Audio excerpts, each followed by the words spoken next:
A gente retorna com a política, porque o ex-presidente da República, Michel Temer, afirma que as eleições municipais não vão antecipar discussões nacionais. Repórter Marcelo Matos. Michel Temer condena a nacionalização das campanhas municipais.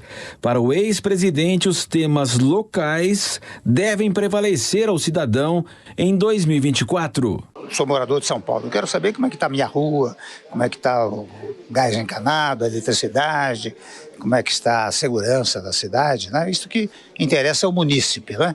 Então, acho que se nós pudermos dar uma mensagem aqui, o eleitor municipal deve pensar na sua cidade e não nos eventuais embates de natureza nacional. Primeiro ponto. Segundo ponto, é preciso programa.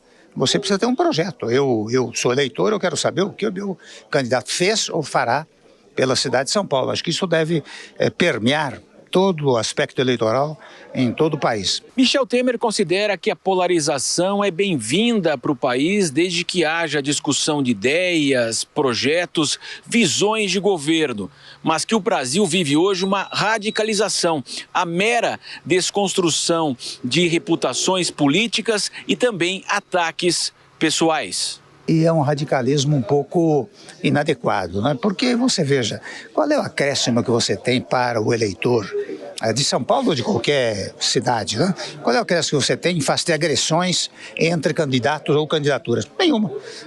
O eleitor só sai ganhando se ele disser, poxa vida, esse sujeito vai fazer isto e aquilo pelo meu bairro. Aliás, convenhamos, os ideais seria que os candidatos tivessem um projeto para cada, não digo para cada bairro da capital, mas pelo menos para cada região da capital, né? Seria extremamente útil, porque daí você tem a possibilidade mais adequada de uma escolha também correta, né? Sobre o imbróglio das emendas no Congresso com implicações na Justiça, Temer reforça as limitações de poder do presidente. As pessoas acham que o presidente da República tem poder extraordinário, faz tudo. Não faz. Só faz se tiver apoio do Congresso Nacional. E isto por uma disposição constitucional. Quem governa o país não é apenas o Executivo, mas o Executivo juntamente com o Legislativo. No meu governo, eu trouxe o Congresso para governar comigo, não apenas porque eu quisesse, mas porque, na verdade, a Constituição Federal assim o determina, né? Então, pouco a pouco, eu verifico uma coisa curiosa, né?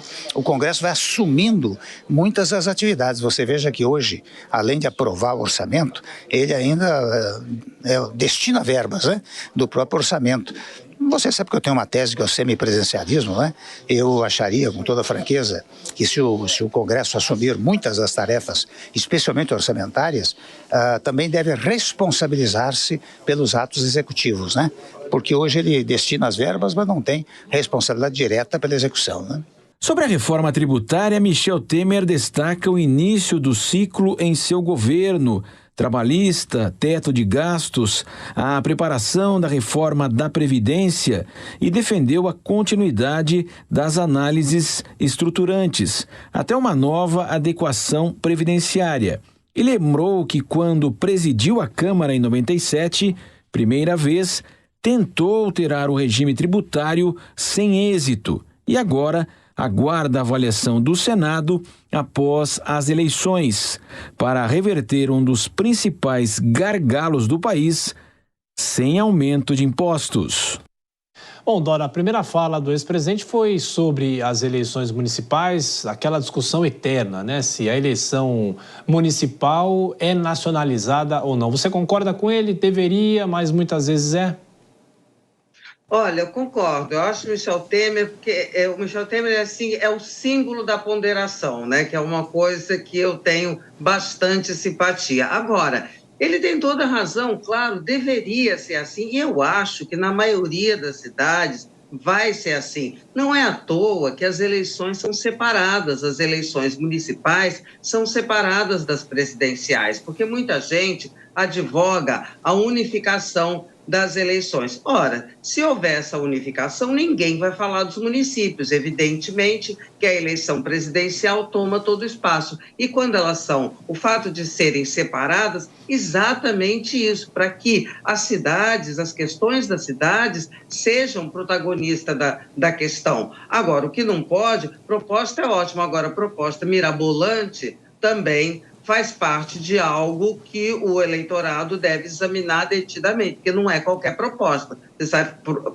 propondo maluquice, aí também não dá. Mas propostas exequíveis, razoáveis e que tenham a ver com as demandas, é claro que elas devem estar no centro. E Kobayashi, nunca se esquecer que o eleitor precisa cobrar o político também, né? Pois é. O interessante é de que as propostas não vinculam o candidato se ele vier a se eleger, né? É por isso que a discussão sobre os planos de governo, tão comentados, tão cobrados planos de governo, não é uma discussão tão levada a sério, porque o candidato pode fazer o plano de governo que for. Se ele for eleito, ele pode fazer tudo diferente e não há nenhum tipo de recall do eleitor que confiou naquele projeto, naquele escrito, naquela cartilha apresentada pelo candidato. Então, tem também uma questão de levar com seriedade essas propostas e de fiscalizar uma eventual gestão de alguém que seja eleito com base justamente nessas propostas, em feitos, em ações, em projetos que ficam só no papel e que não são levadas a efeito depois em uma eventual gestão.